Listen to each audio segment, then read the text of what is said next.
அதாவதுங்க ஒருவர் இறந்துட்டார்னு சொன்னா ரெண்டு தப்பு நடக்குது. இறக்குறதுக்கு முன்னாடி இழுத்துக்கிட்டு இருக்கும்ல, மூச்சு இழுத்துக்கிட்டு நிக்கும்ல, அந்த இடத்துல என்ன செய்வாங்கன்னு கேட்டா சில வீடுகள்ல சுத்தி உட்கார்ந்து கொண்டு யாசீன்ங்கிற சூறா ஓதுவாங்க. இறந்து போன பிறகு குர்ஆனை சுத்தி உட்கார்ந்து என்ன செய்வாங்க, குர்ஆனை ஓதுவாங்க. இது முதல் விஷயத்தை நீங்க விளங்கி கொள்ளணும். இது மாதிரி மார்க்கத்துல உள்ளதா இருந்தால் ரசூல் ஸல்லல்லாஹு அலைஹி வஸல்லம் காலத்துல செஞ்சிருக்கணும். இப்பதான் மௌத்து நடக்குதா? இதுக்கு முந்தி மௌத்து யாரும் மௌத்து ஆகவே இல்லையா? ஆயிருக்காங்கல்ல. அப்ப ரசூல் ஸல்லல்லாஹு அலைஹி வஸல்லம் காலத்துல எல்லாம் மௌத்தானாங்க. ரசூலுல்லாஹ் ஹயாத்தோட இருக்கும் பொழுது அவங்க மனைவி ஹதீஜா மௌத்தா போனாங்க. ரசூலுல்லாஹ் ஹயாத்தோட இருக்கும் பொழுது மூத்த மகள் ஜைனப் மௌத்தா போயிட்டாங்க. ரசூலுல்லாஹ் உயிரோட இருக்கும் பொழுது இரண்டாவது மகள் ருக்கையா மௌத்தா போனாங்க.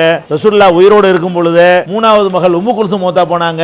நபிகள் நாயகத்துக்கு 4 பொம்பளை பிள்ளை, 3 பொம்பளை பிள்ளை எப்ப மௌத்தா போச்சு? நபிகள் நாயகம் உயிரோட இருக்கும் போதே மௌத்தாயிடுறாங்க. அந்த பிள்ளைகளுக்கு முன்னாடி எல்லாம் போய் உட்கார்ந்துகிட்டு யாசீன் ஓதுனாங்களா? அங்க உட்கார்ந்துகிட்டு குர்ஆனை ஓதிட்டு இருந்தாங்களா ரசூல் ஸல்லல்லாஹு அலைஹி வஸல்லம்? ஓதல. குர்ஆன் என்பது நம்ம நன்மைக்கு நம்ம ஓதிக்கொள்வது, இன்னொருத்தருக்காக ஓதுறது கிடையாது. இப்ப நீங்க குர்ஆன் அவர் உயிரோடு இருக்கும்போது ஓதி இருக்கணும். நீங்க குர்ஆனை இந்த இறந்து போனவருக்கு நன்மை கிடைக்கும்ங்கறதுக்காக ஓதினால் அது ரசூலுல்லாஹ் காட்டின வழி கிடையாது. ரசூலுல்லாஹ் காலத்துல அப்படி ஓதுனதே கிடையாது. அது இறந்தவர்களுக்கு முன்னாடி யாசீன் ஓதுங்கன்னு ஒரு ஹதீஸ் ஒன்னு இருக்குதுங்க. இக்ரவு அலா மௌத்தாக்கும் யாசீன், இறந்த மரணத்தை நெருங்கியவர்களுக்கு அருகே இருந்து கொண்டு யாசீன் ஓதுங்க ஒரு ஹதீஸ் இருக்குது. இந்த ஹதீஸ் சரியான ஹதீஸ் கிடையாது. இதனுடைய அறிவிப்பாளர்கள்ல யாரு அபூ உஸ்மான்ங்கிற ஒரு ஆள் தான் இந்த செய்தியை சொல்றாரு. இவருக்கு வரலாறே கிடையாது, இவர் யாருன்னு தெரியாது. அவர் வாப்பா சொன்னதா சொல்றாரு, அவங்க வாப்பா யாருன்னு தெரியல. அட்ரஸ் இல்லாத ஒரு ஆள் மூலமா வர்ற செய்தியை நம்ம நம்ப கூடாது. இந்த இறந்தவருக்கு யாசீன் ஓதுங்கள்ங்கிற செய்தியை சொல்ற ஆள் யாருன்னு பாத்தீங்கன்னா அபூ உஸ்மான் என்பவர் இதை சொல்றாரு. அவர் தகப்பனார் சொன்னதாக சொல்லுகிறாரு.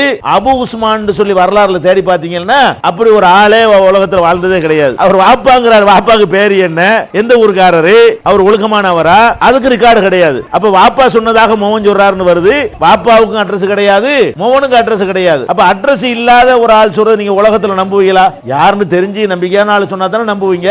அதனால பொய்யான செய்தி தானே தவிர இறந்தவங்களுக்கு யாசீன் ஓதுறது மார்க்கத்தில் கிடையாது.